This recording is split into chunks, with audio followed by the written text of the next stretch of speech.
A very warm welcome, children. We are in our next lesson, 14th chapter, Chemical Effects of Electric Current. Before going into the lesson, let us learn some basics. Have you ever seen electricity or have you ever felt electricity? Yes. Electricity is defined as, or current is defined as, flow of electrons. Before knowing the flow of electrons, let us know what is an electron. In an atom, it has nucleus within it containing proton and neutrons surrounded by negatively charged electrons. Proton has a positive charge and electron has a negative charge. When any metal gets heated up or electricity is passed to it, when protons are donated, when electrons are accepted, here flow of electrons takes place. These electrons flow is called as electricity. So, in order to learn about the chemical effects of electric current, let us know what is meant by a conductor, good conductors of electricity and bad conductors of electricity. Substances which allow electric current to pass through them, that is any material such as copper, aluminium, steel or any metal which allows the electricity to pass through it is called as a conductor or a good conductor of electricity. Any material that does not allow electric current to pass through it is called as an insulator. Example, plastic, rubber, glass, wood and clothes are the bad conductors of electricity. After that, how do we know that the substance is a conductor or an insulator? Yes, in our earlier classes we have studied about the circuit or testers. This tester, now we are having it in the form of a screwdriver. But in the olden days, how they prepared is, they just took a metal piece and connected to a bulb, which is again connected to a battery to the positive and negative terminals with the help of a wire. When the electricity is passed through the metal strip, you can see the figure.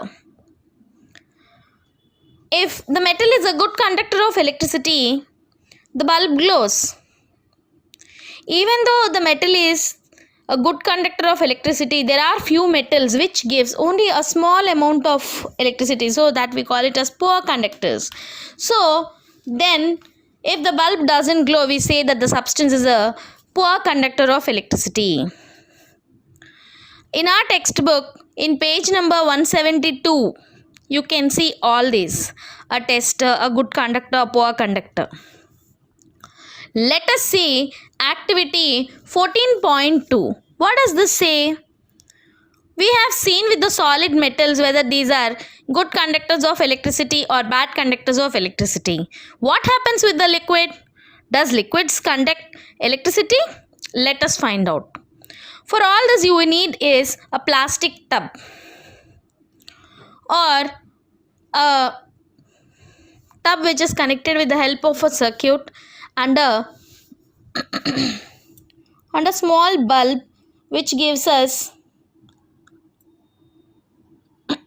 indication for the electricity whether it is getting flowing or not. See 14.2 activity. Collect a few samples of plastic or rubber caps or discarded bottles and clean them. Pour 1 teaspoon of lemon juice or vinegar in one cap. Bring your tester to this cap and let the ends of the tester dip into the lemon juice or vinegar. What do you observe? Yes, the bulb glows. That means it is a good conductor of electricity. In lemon juice and vinegar, you can see the movement of electrons, that is the movement of protons, H plus ions and OH minus ions in water. So therefore, it is a good conductor of electricity. You can see the tester will allow the current to pass through it. Now let us see about the LED bulb. Have you ever seen a LED bulb? Yes. Why are they called LEDs, children? Have you ever got it out? It is the smaller circuit. The longer head is always connected to the positive terminal and the small head is always connected to the negative terminal. What does this mean? There is a small bulb circuit in the LED. You can see in the figure. Look here. The longer end is connected to the positive terminal of the battery and the shorter end is connected to the negative terminal of the battery. If the bulb glows, the substance is used as a conducting material. I mean, this can be used as an LED bulb. Now, let us see another tester. Activity 14.3. Take a tray from inside discarded matchbox. Wrap an electric wire with few times around the tray. Place a small compass needle inside it. I think everyone know what is meant by compass needle. Now place the compass needle inside it. Now connect one end of the wire to one terminal of the battery. Leave the other end free. Now take another piece of wire connected to the other terminal of the battery. So if the deflections are, you can see your tester, the deflections in the compass needle move. That means you can see the movement in the dip of the free ends of a tester. You can see this free ends are there, no? Once you place it in the distilled water, it does not show any deflection. That means the distilled water does not conduct electricity. Now you put it in the lemon juice. I mean, you dip these two electrodes in the lemon juice. It shows deflection, so that it is a good conductor of electricity. You can see in page number 175 you have a table. When you dip these two ends in following substances, what do you feel? Lemon juice, you can see the compass needle shows deflection, so therefore it is a good conductor. Vinegar, it shows deflection, so it is a good conductor of electricity.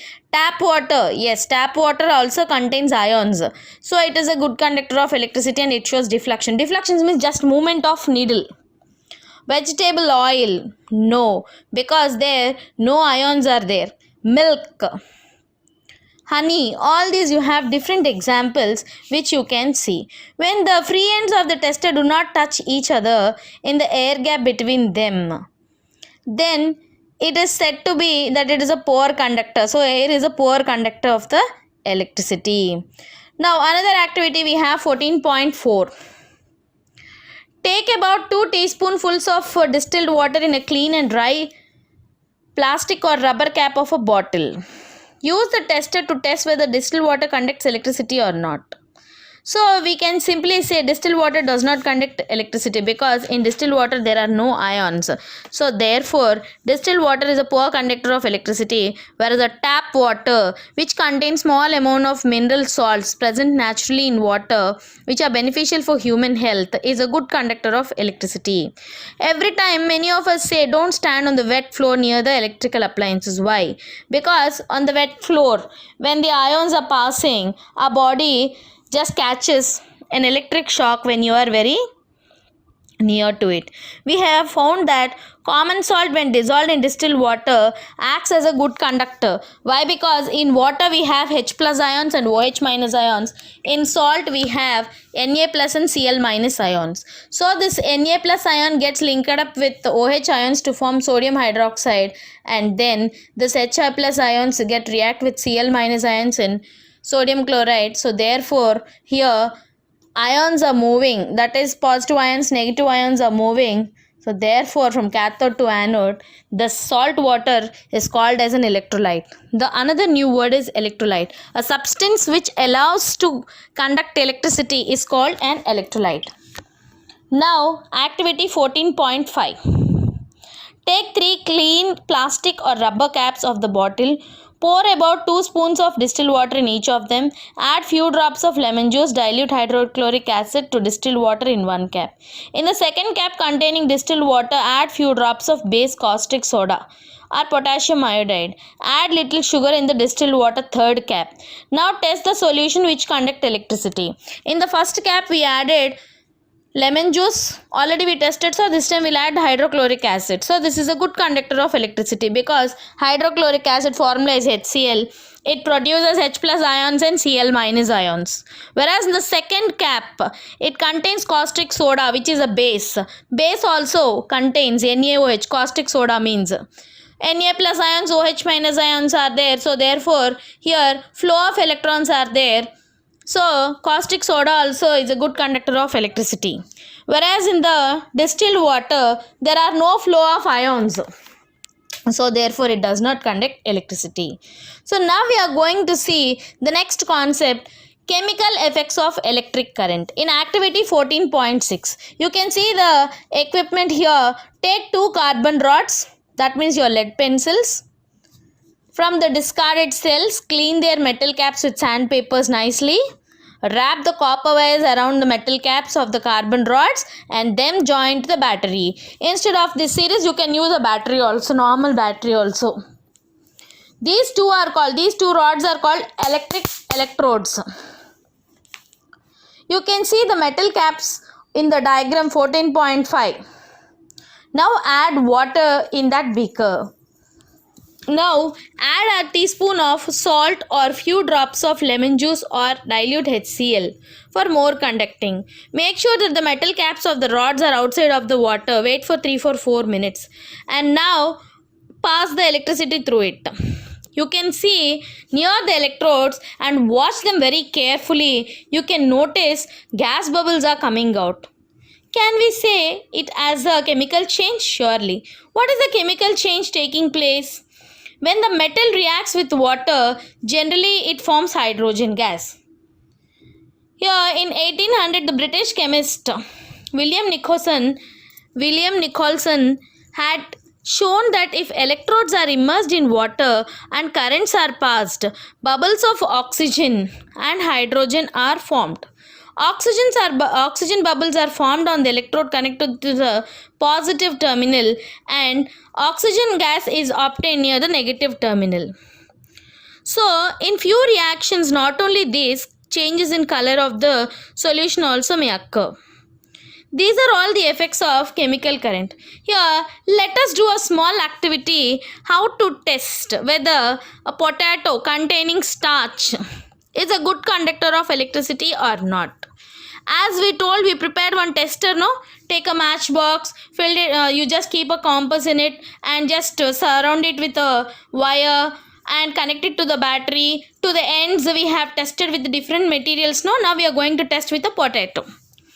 When he just kept the positive terminal and which has been a green bluish spot around it, you can see it is a good conductor of electricity. He has found that current produced a chemical effect in the potato. That is, a green color has been formed.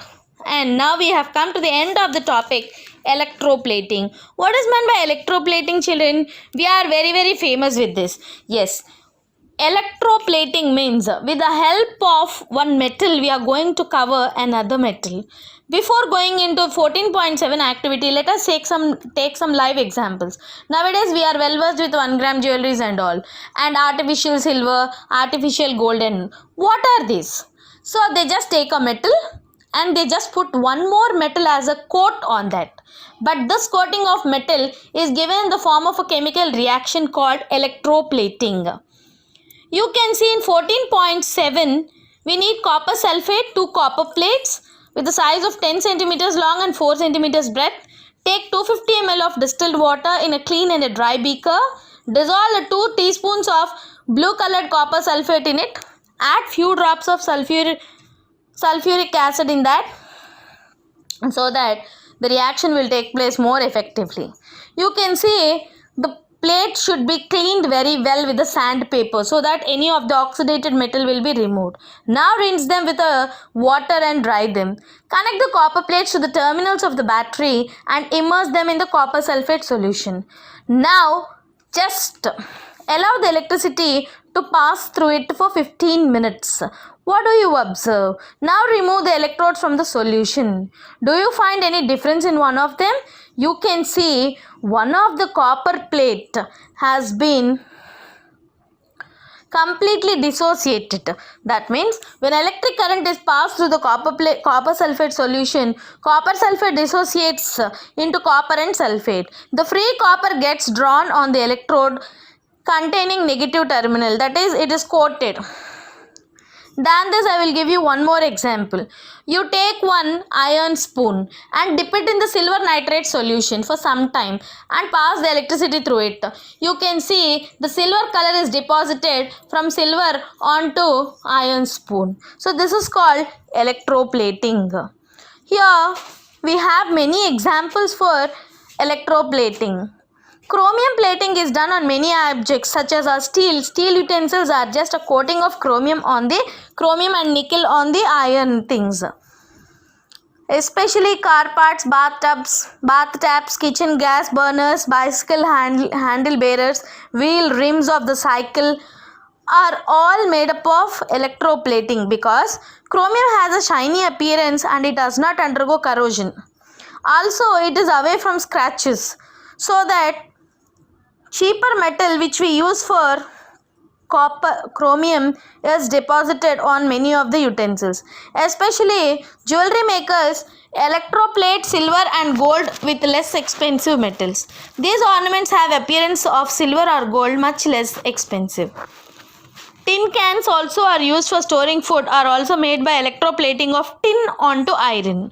Iron is used in bridges and automobiles in order to provide strength. However, iron gets corroded very easily, means rusting takes place very fastly. In order to prevent that, they are coated with zinc surface.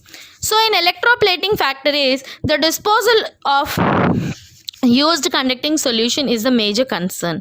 Therefore, we have completed our lesson, children. Please write the notes. We have one more lesson, pollution, air and water. Once you complete the notes, I'll send this video. Thank you, children. Please learn this lesson and complete the notes.